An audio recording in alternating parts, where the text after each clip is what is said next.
Muito boa noite, bem-vindos. No programa de hoje vamos olhar para as grandes questões que dizem respeito à Igreja Tocuista em Angola. Vamos conhecer um pouco mais da sua história, os seus desafios e o papel social que desenvolve junto das comunidades, fundamentalmente no que toca ao ensino e formação de quadros dentro e fora de Angola. Por isso convidamos esta noite Dom Afonso Nunes, Bispo da Igreja Tocuista Jesus Cristo no Mundo. Muito boa noite, Sr. Bispo.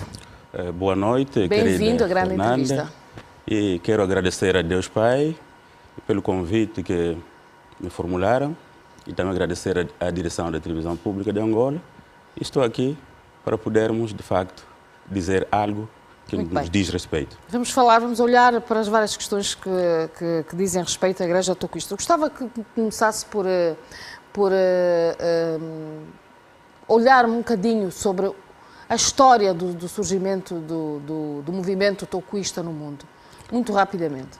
A história da Igreja Tocuista está, digamos assim, ligada à história também do próprio país, do continente em geral. Sabe que a África foi colonizada e nesta colonização tinha de haver movimentos messiânicos para anunciar, digamos assim, os novos ventos.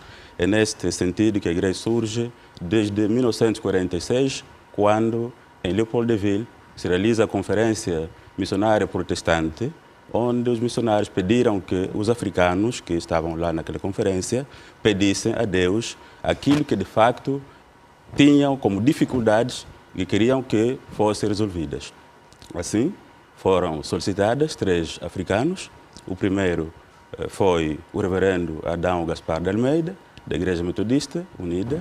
O segundo foi o reverendo José Chula Chipenda. E o terceiro foi o profeta Simão Gonçalves Toco, que hoje é a emanação espiritual do Bispo Afonso Nunes. É nesse sentido. E ainda hoje seguem, digamos que, os ideais de Simão Toco dentro da Igreja Tocuista? Sem a presença de Simão Gonçalves Toco, não há tocuísmo. Significa dizer que só há tocuísmo quando está lá na frente Simão Gonçalves Toco. Por isso que hoje a igreja está como está, porque ele está presente espiritualmente, conduzindo a sua igreja, conforme tem visto. Quando falamos com toda a propriedade, com toda a honestidade, com toda a segurança de que ele, em mim, faz morada para levar a sua obra. Qual é a base do tocuísmo? A base do tocuísmo está na Bíblia Sagrada e no Espírito Santo que nos conduz, que nos guia, que nos orienta e que nos fortalece para sermos, de facto, o que nós somos hoje. Este movimento cresceu pelo mundo, em África, ou estagnou, parou? A igreja cresceu bastante. Desde o ano 2000, houve um crescimento não esperado. Hoje estamos em muitos países africanos, na América do Sul, na América do Norte, estamos na Ásia, no Japão. Significa dizer de que há 14 anos a igreja conheceu um movimento de crescimento não esperado. Por isso que valeu a pena esta presença espiritual e física, digo, de Simão Gonçalves Toco, que deu um novo ar, deu uma nova visão de orientação para que, de facto, hoje tivéssemos o tocuísmo que temos e com toda a certeza de que daqui mais anos teremos uma igreja mais forte, mais, digamos assim, desenvolvida, uma igreja que vai poder também fazer com que o país que a viu nascer se possa orgulhar dele. E como é que está esse crescimento? Como é que avalia esse crescimento hoje em Angola? O crescimento em Angola, digamos assim, em todas as dimensões, é aceitável. Um crescimento, diria mesmo, a 120%. Cada dia que passa, a igreja vai chegar nas aldeias onde não existia. Nós, o tocuísmo em Angola, está em todos os municípios do país, nas comunas, nas aldeias, e agora estamos indo até nos pequenos bairros. Significa dizer que, graças a Deus, o tocuísmo está a caminhar, com dificuldades aqui e ali. Na verdade, Cristo tem sido o comandante, tem sido ele próprio o piloto, e, assim sendo, sem dúvidas, a igreja está a crescer em termos de qualidade e em quantidade. A própria, digamos assim, A sociedade é testemunha disso, nós não podemos falar de nós mesmos. Há pessoas que podem testemunhar de que, de facto, a igreja está a crescer e vai crescer ainda mais. Bom, uma igreja que, como o Sr. Bispo acaba de referir, está a crescer cada vez mais, mas é uma igreja que se dividiu. Sr.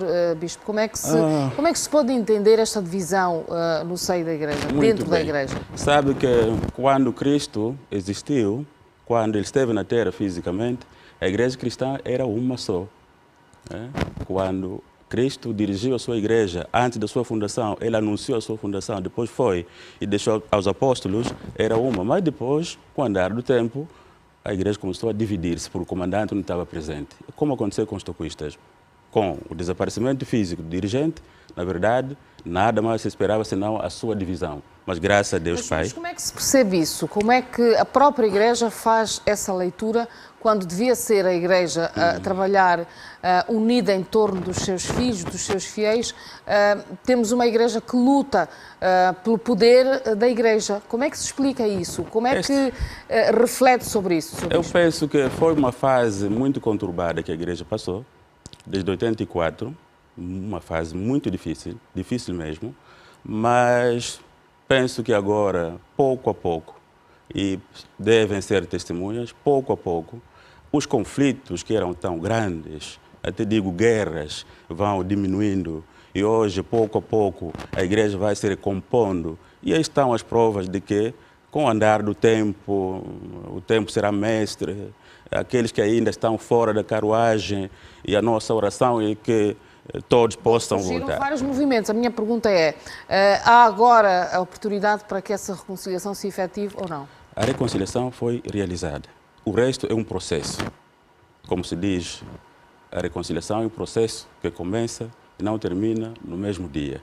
Então, está a continuar, os filhos de Deus vão se entendendo pouco a pouco. Aquelas inimizades que ontem tínhamos, que ninguém podia saudar ninguém, graças a Deus estão a terminar. E a maioria dos toquistas hoje está unida. Aqueles que eram, de facto, os promotores da divisão, aqueles que foram subscritores, digo, líderes das fações, todos eles estão unidos. Agora ficou. Mas há facto, muitas outras.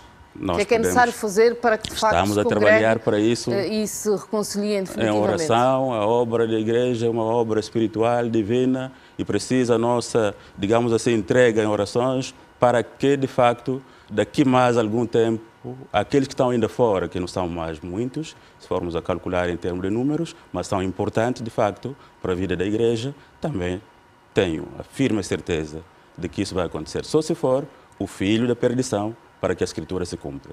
Dom Afonso Nunes, como é que define hoje a relação igreja-política? Aí está uma boa pergunta e eu agradeço por teres feito essa pergunta. Muitos fazem confusão de que o homem religioso só deve limitar-se a ler os evangelhos e terminou. E eu pergunto sempre, o que é que Cristo disse? Conhecereis a verdade e a verdade vos libertará. De quê? De todas as outras situações e de todas as outras formas de opressão. E entre essas formas de opressão, entre outras formas de opressão, está o domínio que nós vivemos aqui dos colonialistas. A igreja tinha que se envolver.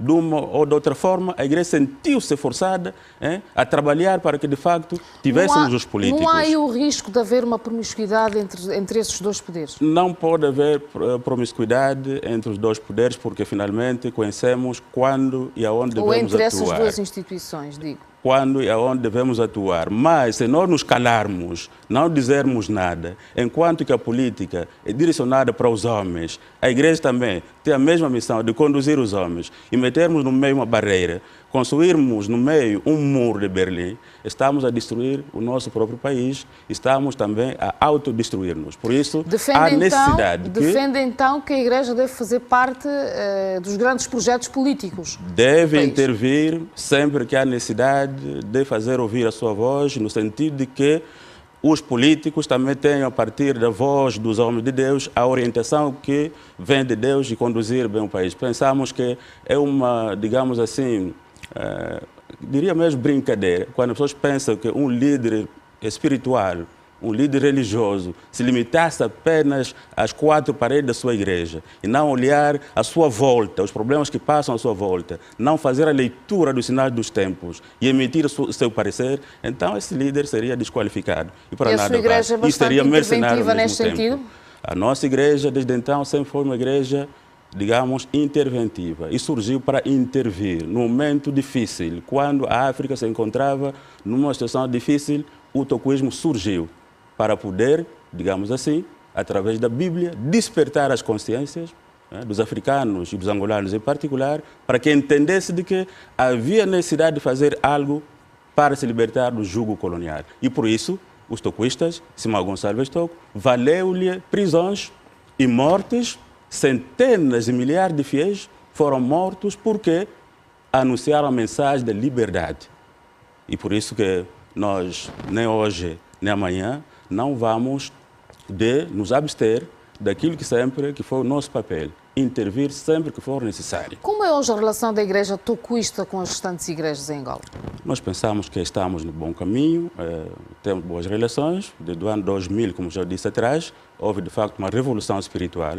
O tokuismo ganhou um novo fôlego, uma nova visão, nova estratégia foi traçada e hoje as outras igrejas que não nos compreendiam, que pensavam que o tokuismo era uma outra religião, não acreditavam em Deus, não tinha Cristo como Senhor, hoje começaram a compreender que finalmente o tokuismo é uma verdadeira igreja cristã e tem algo a dizer e tem algo a dar a esse povo. Mas sente que há hoje uma unidade maior entre as igrejas, entre as principais igrejas em Angola? A unidade em termos de uniformidade ainda não, mas através do ecumenismo, usando as instituições que existem, partindo pelo SICA, a EA, agora o Fórum Cristão, que foi criado esse fórum no sentido de unir todas as igrejas, todos os líderes, para que nos momentos cruciais do nosso país possamos nos unir, tomar uma posição, ter uma linguagem, um único discurso. Penso que estamos a caminhar para lá, mas é um processo, como já eu disse, que onde há homens ainda existem algumas, digamos assim, ameaças aqui e ali, mas estamos a caminhar, graças a Deus. Não fosse Nunes, a sua igreja está muito voltada para as questões sociais e para as questões de ensino. Quais são, neste momento, os principais projetos que existem nessas áreas? Nós temos projetos na área de educação.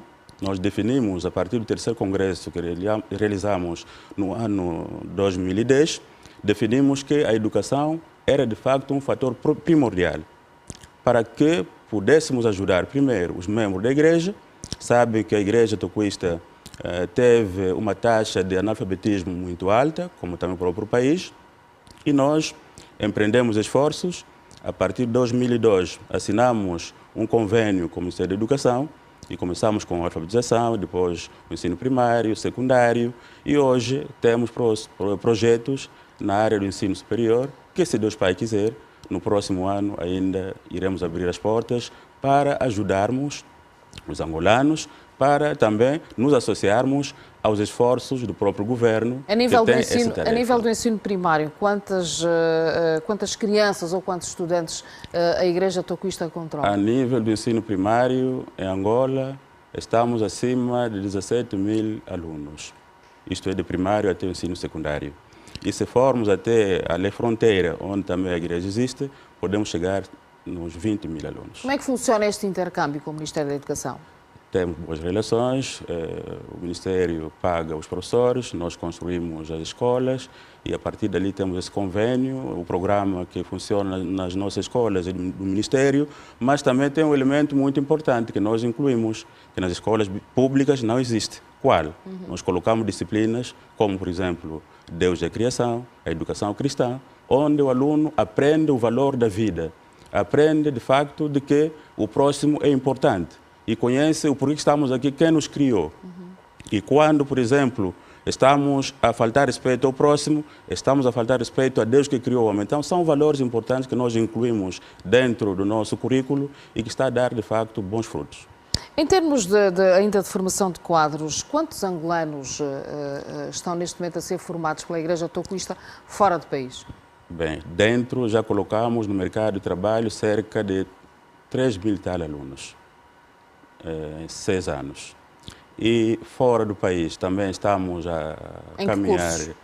Temos cursos, por exemplo, na área de ciências exatas, e temos cursos também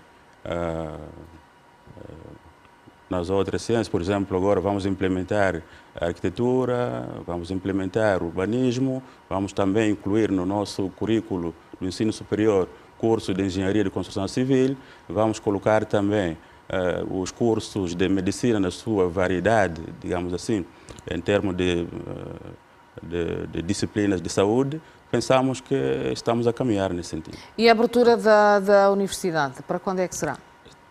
Estamos a trabalhar com o Ministério do Ensino Superior e pensamos que até novembro vamos concluir. A infraestrutura já existe? Já existe, está pronto, concluído, muito bem concluído, um edifício moderno, e pensamos que quem passa hoje no Golfo consegue notar a importância que aquele edifício tem sobre aquela área e a sua envoltura, a forma como foi construída, o material utilizado, valoriza não somente a igreja, mas também a área onde está sendo, digamos assim, edificada aquela escola. Sr. Bispo, ainda a nível social, que trabalho a vossa igreja tem feito junto das famílias, junto dos jovens, para efetivamente ajudar a combater o uso excessivo de álcool, o consumo de drogas, enfim, que trabalho é que a Igreja Autocuista tem feito junto das comunidades nesse aspecto? Nós temos ações como, por exemplo, palestras, que a juventude também se engaja no sentido de trabalhar com os outros jovens, e temos ações nas comunidades, onde também procuramos colocar os próprios jovens no sentido de incentivar os outros a sair dessa vida. E cada domingo nós temos visto que cerca de 50 jovens se apresentam à igreja, e muitos deles têm sido estes que utilizavam ou que usam ainda as drogas. Como é que encara hoje essa crise de valores na nossa sociedade? É uma situação que o preocupa? Como é que olha para isto? Na verdade, há uma crise gritante de valores, mas nós também devemos voltar um pouco para trás e analisarmos de onde partimos, como vivíamos e para onde vamos. A partir dali vamos ter primeiro as causas e buscarmos as consequências. Penso que tivemos um período difícil, de guerras e outras situações, que criaram as condições propícias para que houvesse, de facto, a perca de valores morais. Mas agora, com a reconstrução do país, temos a tarefa e missão de reconstruir também o próprio homem, no sentido de que a pessoa se possa autodescobrir e conhecer o seu valor. Acha que será uma tarefa fácil? Não é fácil, por isso se fala de resgate. Quando há o termo resgate, significa dizer que tem de se utilizar muitos meios, até esforços, para que se possa resgatar algo que tínhamos e agora está nas mãos dos outros, não é? É preciso agora força para o resgate.